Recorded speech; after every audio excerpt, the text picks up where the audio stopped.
My father was Eddie Fisher, and he was an amazingly talented singer. He was also very notoriously married and unmarried to Debbie Reynolds, Elizabeth Taylor, and my mom, Connie Stevens, and maybe a few sprinkled in between, and maybe after. He had more #1 hits until the Beatles and Elvis came along. And he was, you know, a kid from South Philly, and he's gone. He left us 7 years ago. Of course he was a womanizer. Of course he was a drug addict, a gambler, a cad, a this, a that. And it's like, we all know those stories. They've been told over and over again.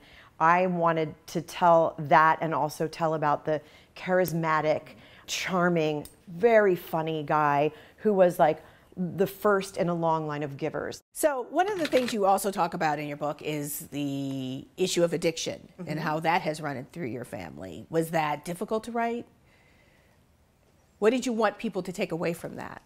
I think that it is genetic addiction. I think addiction isn't just about alcohol or drugs or cigarettes. It's about people. It's about fame.